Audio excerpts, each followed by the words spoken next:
বিসমিল্লাহির রহমানির রহিম ফাইযা নুফিখা ফিস-সূরি নাফখাতুন ওয়াহিদা। আল্লাহু আকবার। বাড়িতে আল্লাহু আকবার বলেন, ভাবির সাথে একটা হয় আল্লাহু আকবার বলেন। আল্লাহু আকবারের সাউন্ড নাই কেন, ব্যাপার কি? আল্লাহ রাব্বুল আলামিন বলেন ফাইযা নুফিখা ফিস-সূরি নাফখাতুন ওয়াহিদা। প্রথমবার ইসরাফিল আলাইহিস সালাতু ওয়াস সালাম যখন সিংহায় যখন ফুৎকার দিবে, বন্ধুরা একটু কান খাড়া করে শোনেন, তখন কি হবে আল্লাহ রাব্বুল আলামিন সে কথাও বলে দিলেন। ইসরাফিল যে দাঁড়িয়ে আছে, আমি বলার সঙ্গে সঙ্গে ফুৎকার দিয়ে দিবেন, আর তার ফুৎকারের কারণে এই গোটা পৃথিবীটা ধ্বংস হয়ে যাবে, নিঃশেষ হয়ে যাবে। প্রিয় বন্ধুরা আমার, তার ফুৎকারটা কত বড় হবে, তার ওই সুরটা বাঁশিটা কত বড় হবে, সিংহাটা কত বড় হবে, এত বড় হবে এই গোটা বিশ্ব, এই পৃথিবী সৃষ্টি জগৎ যা কিছু আছে সব কিছু ইসরাফিল আলাইহিস সালাতু ওয়াস সালামের যে 10টা সিংহার যে ফুৎকার আছে, এই ফুৎকারে একটা ফুৎকার দিয়ে যাবে, ওয়াল্লাহি ওয়াল্লাহি পশ্চিমকালেও এই ফুৎকারের ভিতর দিয়ে যাবে, এপার থেকে ওপার পর্যন্ত কোনো প্রকারের ঘাস লাগবে না। আল্লাহু আকবার। ফুৎকারটা তাহলে মনে হয় ছোট, জয়জোহারের মতো, বিরাট বড়। আল্লাহ রাব্বুল আলামিন বলেন ইসরাফিল আলাইহিস সালাতু ওয়াস সালাম 5টা সিংহায় ফুৎকার দিবে। এই 5টি সিংহায় ফুৎকারে কোন ফুৎকারে কি হবে আমি আপনাদেরকে একটা একটা করে বলি যদি সময় পাই। প্রিয় বন্ধুরা আমার, তাহলে এক নাম্বার ফুৎকারে কি হবে? আল্লাহ রাব্বুল আলামিন বললেন ওয়া হুমিলাতুল আরদু ওয়াল জিবালু ফাদুক্কাতা দাক্কাতাও ওয়াহিদা। আল্লাহু আকবার।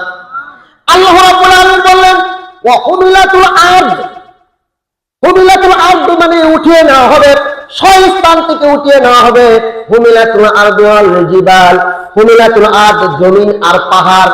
আমরা জানি পাহাড় রব্বুল আলামিন এই পৃথিবীকে যেন নড়াচড়া না করতে পারে, এদিক সেদিক যেন সরাসরি করতে না পারে, নড়াচড়া করতে না পারে, আমার বান্দাদের যেন কোনো কষ্ট না হয়, ওই জন্য আল্লাহ রাব্বুল আলামিন পাহাড়কে এই জমিনে পেরেক স্বরূপ করে দিয়েছে। পরে সুবহানাল্লাহ।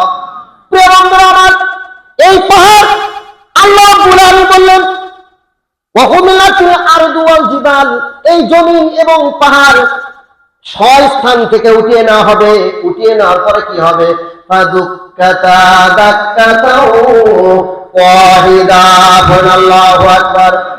আল্লাহ রাব্বুল আলামিন বললেন ফাদুক্কাতা দাক্কাতাও, একটি আরেকটির সঙ্গে ধাক্কা দিয়া, একটি আরেকটির সঙ্গে বাড়ি দিয়া চূর্ণ বিকীর্ণ করে ফেলা হবে। আল্লাহু আকবার। আল্লাহ রাব্বুল আলামিন বললেন এই বাড়ি দেওয়ার পরে কি হবে সেটা আল্লাহ রাব্বুল আলামিন বললেন ইয়াউমা ইয়াকুনুন নাসু কাল ফারাশিল মাবথুস।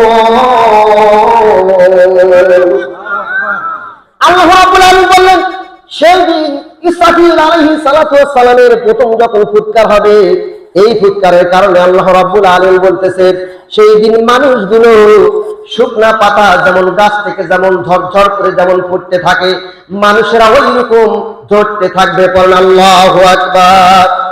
আর কি হবে? ওয়াতাকুনুল জিবালু কাল ইহিনিল মানফুস। আল্লাহু আকবার বলেন। আর কি হবে? ওয়াতাকুনুল জিবালু কাল ইহিনিল মানফুস। এখানে বিরাট ব্যাখ্যা রয়েছে। বন্ধুরা, ওয়াতাকুনুল জিবালু, আর পাহাড় সমূহ হবে কাল ইহিনিল মানফুস, ধুলিত তুলার ন্যায় পাহাড় পর্বতগুলি উঠতে থাকবে। আল্লাহু আকবার। এটা কিন্তু প্রথম ফুৎকার চলতেছে। কয় নাম্বার? প্রথম নাম্বার ফুৎকার চলতেছে। তাহলে প্রিয় বন্ধুরা আমার, আসলে একটু পর্যালোচনা করি। আমরা যে বললেন আল্লাহ রাব্বুল আলামিন যে বললেন ওয়াতাকুনুল জিবালু কাল ইহিনিল মানফুস, তাহলে এই পাহাড় পর্বতগুলি যে ধুলিত তুলার ন্যায় উঠতে থাকবে সেটা আবার কি? দেখবেন আমাদের মা বোনেরা যখন বালুস যখন বানায়, যখন শীত আসলে যখন ল্যাপ কাঁথা বানায়, ল্যাপের ভেতরে কিন্তু তুলা দিতে হয়। কথা বলেন, একটু কথা বলবেন, না হলে কথা বলে তাই না আরাম পাবো না। তুলা দিয়ে ল্যাপ তৈরি করে মানুষ তৈরি করে তার আগে দেখবেন মা বোনেরা ওই তুলাটা একটু ফুরফুরে হওয়ার জন্য কি করে রোদ্রের শুকায় কি শুকায় না? রোদ্রে শুকানোর পর আপনার আমার মা আপনার আমার স্ত্রী করে কি ছোট্ট কঞ্চি নিয়ে একদম লেখলেখা কঞ্চি নিয়ে করে কি তুলা যখন শুকে যাওয়ার পরে ওই তুলা দেখবেন হাতে নিয়ে দেখে ছোট্ট ছোট্ট করে দাঁড়িয়ে দেয় কি দেয় না? তুলাগুলো ফরফর করে না? আল্লাহ রাব্বুল আলামিন বললেন ওয়াতাকুনুল জিবালু কালইহিনিল মানফুস, দুরিত রঙিন ফসলের মতো সেই দিন পাহাড় পর্বতগুলো উঠতে থাকবে।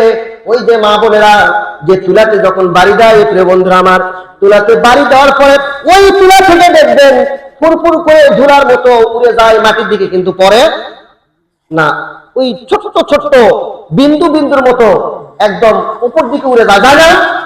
আল্লাহ রাব্বুল আলামিন বলেন, বান্দা আমি পাহাড় পর্বত সেই দিন ইসরাফিল আলাইহিস সালাতু ওয়াস সালামের সিংহার ফুৎকারের কারণে আমি আল্লাহ রাব্বুল আলামিন ধুনিত রঙিন তুলার মতো করে ফেলবো। পড়েন আল্লাহু আকবার। চিৎকার করে আল্লাহু আকবার। একটু ভাবিয়ে দেখেন আমাদের কি অবস্থা হবে। এবার আসুন প্রিয় বন্ধুরা আমার, 1 নম্বর ফুৎকার গেল, 2 নম্বর ফুৎকার আল্লাহ রাব্বুল আলামিন কি বলেন? হযরত ইসরাফিল আলাইহিস সালাতু ওয়াস সালাম 2 নম্বর ফুৎকার যখন দিবে তখন কি হবে? আল্লাহ রাব্বুল আলামিন বললেন ওয়ানুফিখা ফিস সূরি ফাইদা হুম মিনাল আজদাতি ইলা রাব্বিহিম ইয়ানসিলুন।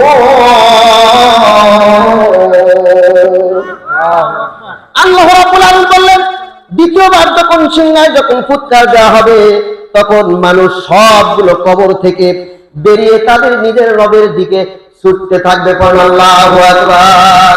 একটা সকল মানুষেরা তাদের রবের দিকে ইলার দিকে ছুটতে থাকবে। পড়েন আল্লাহু আকবার।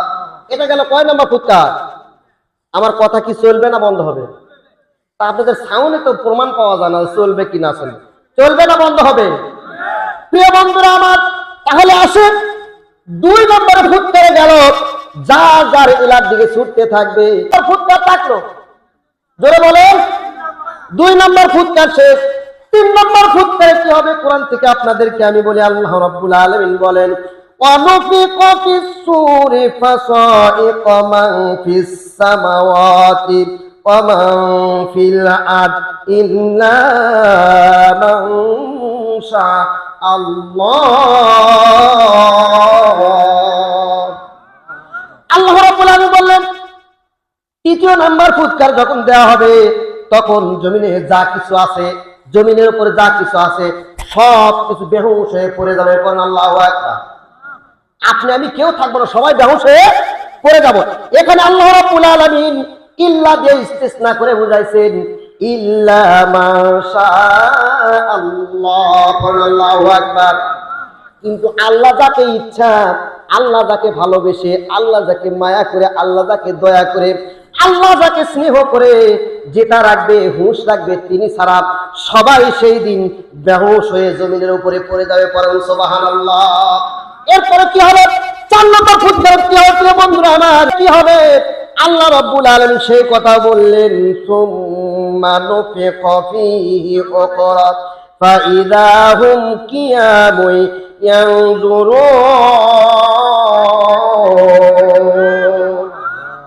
আল্লাহ রাব্বুল আলামিন বললেন অবশ্যই আল্লাহ যাকে চান তাকে ছাড়া সবাই বেহুশ হয়ে জমিনে পড়ে থাকবে। আবার যখন সিংহায় যখন ফুৎকার দেওয়া হবে তখন সবাই জমিন থেকে, কবর থেকে উঠে দণ্ডায়মান হয়ে দাঁড়িয়ে থাকবে। পড়েন আল্লাহু আকবার। শুধু দাঁড়িয়ে থাকা নয় প্রিয় বন্ধুরা আমার, দাঁড়িয়ে থেকে তারা বিভৎস এক অবস্থা দেখতে থাকবে। কি অবস্থা? বিভৎস এক অবস্থা দেখতে থাকবে। কবর থেকে তারা উঠে বিভৎস এক অবস্থা দেখবে। তারা বলবে যে এরকম কেন, আজকে এরকম হচ্ছে কেন, আর লোকেরা এরকম কেন? কেমন হবে সেটা হাদিস শরীফ থেকে শুনেন।